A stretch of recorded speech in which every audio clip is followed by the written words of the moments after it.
I sat by the window of my apartment, the city glowing in soft December lights below me. The glass of red wine in my hand caught the reflection of the Christmas tree I'd decorated just for myself, simple but elegant, trimmed with silver ribbons I'd bought in Paris last year. On the surface, everything looked perfect, but perfection has a way of hiding bruises. My phone buzzed on the coffee table, lighting up with a group message from my cousin. "Merry Christmas Eve, everyone. So glad we're all together this year." The photo attached showed my family crowded around a table, laughing, faces flushed from wine and warmth. Everyone was there, everyone but me. I shouldn't have been surprised. After all, it wasn't the first time I was left out. Years ago, they had laughed as they told me Christmas wasn't a place for losers. The sting of those words never faded, even after I'd been the one paying off some of their debts in silence. I carried their rejection like an invisible scar, one I refused to let anyone else see. I set my phone down, steadying the lump in my throat. A part of me wanted to laugh at the irony. They didn't invite me, but if only they knew the truth about who I had become. I was 23 the first time I realized my family didn't see me as one of them. I just moved back home after college, broke and searching for direction, when December rolled around. Christmas had always been noisy in our household. Roaring laughter, carols off-key, my dad sneaking extra pie slices. I thought that year would be no different, until the night I overheard them. I had just come down the stairs when I caught my aunt's voice floating from the living room. "We can't keep inviting her. She's going nowhere. A Christmas is no place for losers." The words cut sharper than glass. My chest tightened, and I remember clutching the railings so hard my knuckles went white. My mother chuckled in agreement, and someone else, maybe my uncle, added, "She'll just bring the mood down." I stood frozen, invisible in my own home, listening to laughter that wasn't meant for me. I wanted to shout, to tell them they were wrong, but all I could do was retreat quietly, swallowing the lump in my throat until it burned. That Christmas, I wasn't invited. Instead, I sat alone in my tiny bedroom with a microwaved dinner and the sound of muffled carols seeping through the walls. It was the loneliest night of my life. But in that loneliness, I wasn't completely abandoned. My grandmother, my father's mother, knocked gently on my door and slipped inside. She sat beside me, her frail hand pressing something small and cool into my palm, a silver bracelet etched with delicate vines. "You're stronger than you think, sweetheart," she whispered. "Don't let their small minds decide your worth." I wore that bracelet every day after. It became more than jewelry. It was a reminder that at least one person believed in me when I didn't believe in myself. The next morning, before the family could see my swollen eyes, I packed a small bag. My hands trembled as I stuffed in my few belongings, but there was a strange clarity in my chest. If I stayed, I would keep shrinking into the version of myself they had decided I was. If I left, maybe, just maybe, I could become someone else. So I walked out, the bracelet snug on my wrist, carrying only hope and heartbreak into the cold December air. The first few months on my own were brutal. I rented a studio apartment the size of a shoebox, with peeling paint on the walls and a heater that coughed more than it worked. Nights were the hardest when the silence pressed in, and I wondered if my family was right. Maybe I was a loser. But every time doubt wrapped around my throat, I'd touch the silver bracelet on my wrist, tracing the vines with my thumb until the panic faded. My grandmother's words echoed like a lifeline. "You're stronger than you think." I worked 2 jobs at first, waiting tables by day and cleaning offices by night. My hands were blistered, my nails always chipped, but I refused to quit. On my breaks, I devoured business podcasts and free online courses, scribbling notes on napkins and old receipts. It was during one of those late-night shifts that I met her, Janet Lewis, a partner at a small but growing marketing firm. She'd stayed late at the office, and when I walked in with my mop, she noticed the stack of books poking out of my bag. "You're studying?" she asked, curiosity softening her sharp tone. Embarrassed, I nodded. To my shock, she smiled. "Come by tomorrow," she said. "Let's see if you know more than my interns." That conversation changed my life. Janet became my mentor, giving me a chance when no one else would. I started at the bottom, running coffee, proofing slides, cold calling clients. But I learned fast. I stayed late, asked questions, and worked like my survival depended on it because it did. The struggles didn't vanish. There were nights I cried in the bathroom after a meeting where someone dismissed me as the coffee girl. There were weeks I lived on ramen and stale cereal just to pay rent. There were moments I almost called my mother, desperate for comfort I knew I wouldn't get. But slowly, small victories began to stack up. I landed my first client solo, a struggling boutique that exploded in popularity after a campaign I designed. Janet called me into her office, eyes twinkling. "You've got it, kid," she said. "Now own it." From there, everything accelerated. I climbed from assistant to associate, from associate to manager, and finally to partner. The day my name appeared on the office door, etched in sleek black letters, I stood staring until tears blurred my vision. Still, I kept my success quiet when it came to family. My social media showed only glimpses, pictures of coffee mugs, sunsets, and the occasional vague big day at work. They never asked questions, never offered congratulations. For all they knew, I was still scraping by, fumbling through life the way they always imagined I would. And maybe I let them believe it. Part of me wanted the reveal to be mine, not something they could dismiss as luck or coincidence. Years passed, and Christmases came and went. They celebrated without me, while I built an empire in silence. I bought a home with marble countertops and floor-to-ceiling windows, yet sometimes I still ate dinner cross-legged on the floor, remembering that lonely microwaved meal. Success didn't erase the past, but it reshaped my future. And as the years carved me into someone unrecognizable to them, one thought remained. One day, they would see me, not the loser they cast aside, but the woman who rose without them. It happened on a bitterly cold afternoon, a week after that group message I wasn't included in. I was in my office, on the top floor of a glass tower overlooking the city. The walls were lined with art I'd collected from local painters, the shelves stacked with books I actually had time to read now. A vase of white lilies stood on my desk, filling the air with a soft, sweet scent. I had just finished reviewing a new contract when my assistant buzzed in.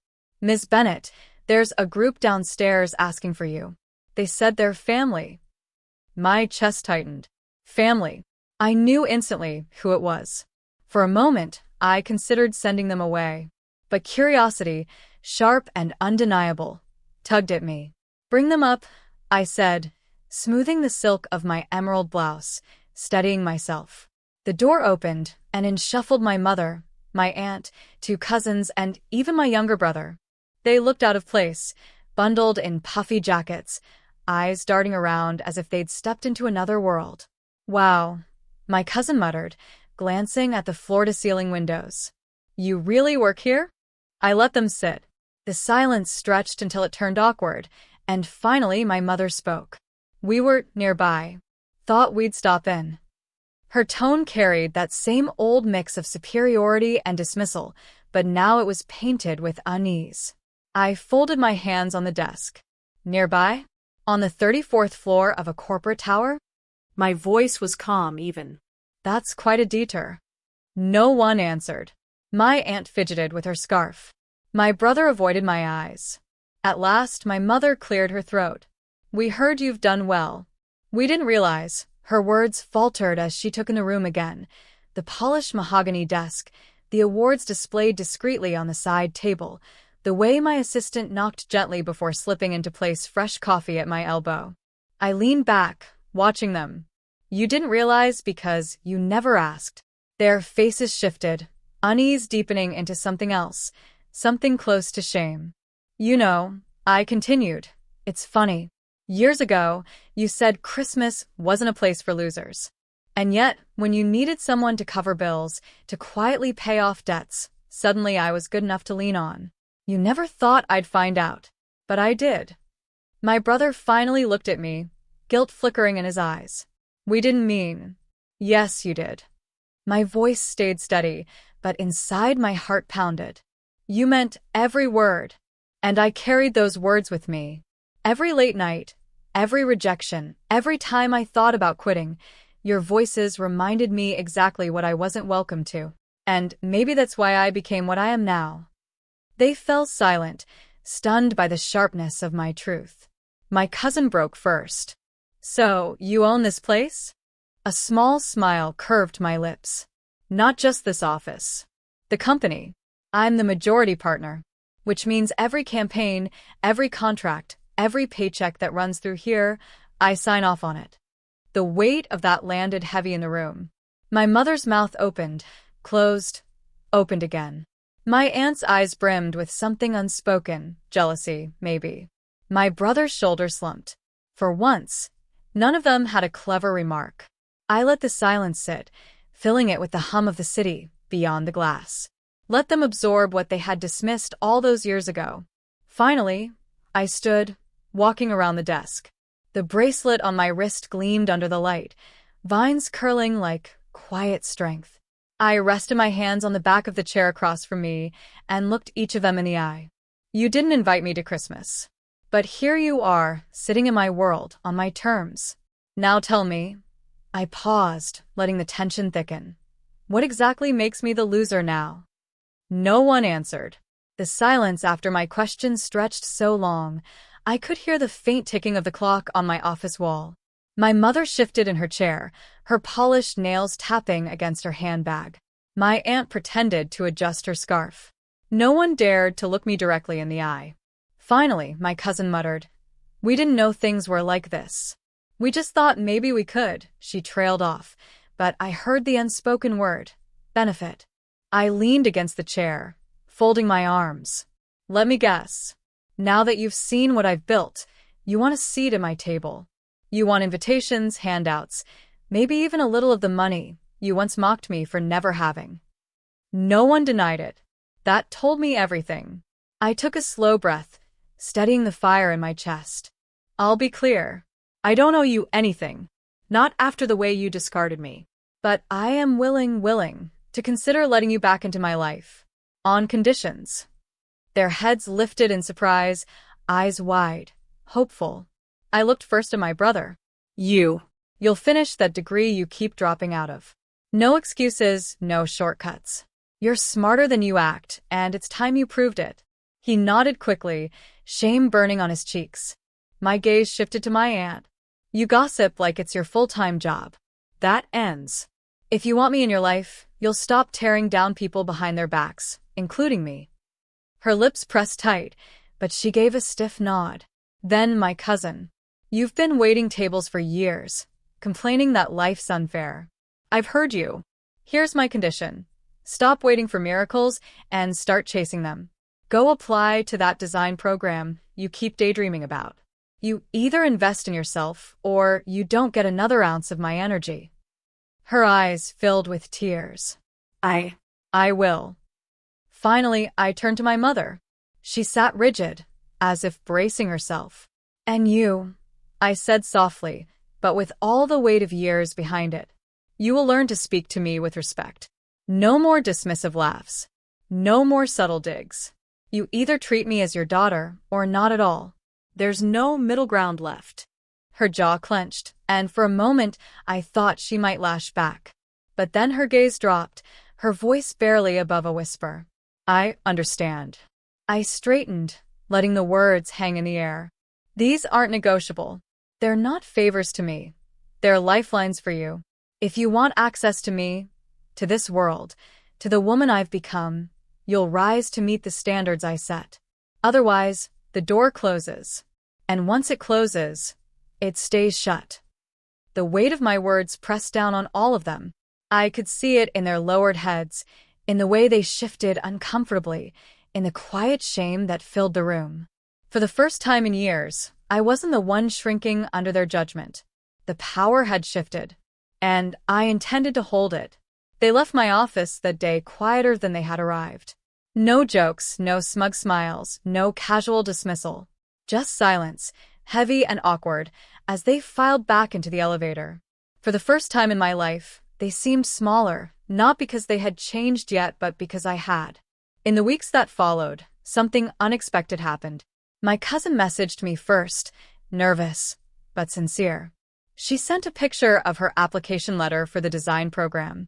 "I wouldn't have done this without you," she wrote. My brother called next, saying he'd enrolled in night classes. Even my aunt, though awkwardly, began sending updates about volunteering at a local charity instead of her usual gossip. And my mother, she took the longest. For weeks, she said nothing. Then one day, a small package arrived at my office. Inside was a handwritten note. "I don't deserve your forgiveness, but I'd like to earn it. One day at a time." Beneath the note was a framed photo, me at 6 years old, grinning in pigtails at Christmas, before the cracks in our family had started to show. I sat with that picture for a long time, tears stinging my eyes. Healing wasn't instant. Wounds like mine don't vanish overnight. But for the first time, I wasn't carrying the weight of their rejection alone. They were learning to carry it too. One evening, as snow dusted the city streets, I poured myself a glass of wine and sat by the window. My tree sparkled with silver ribbons, the same way it had that lonely night years ago. Only now I wasn't lonely. I had built a life that was mine. Every inch of it earned through grit, resilience, and a stubborn refusal to stay small. I slipped my grandmother's bracelet off my wrist, holding it in my palm. The vines gleamed softly in the light, a reminder of where I had started and how far I had come. Her words whispered in my memory, "You're stronger than you think." She had been right. I set the bracelet on the table beside me, lifted my glass, and whispered into the quiet room, soft, but strong enough to echo in my chest. They called Christmas no place for losers. Turns out, it was no place for me because I was never one of them. I was always meant for more.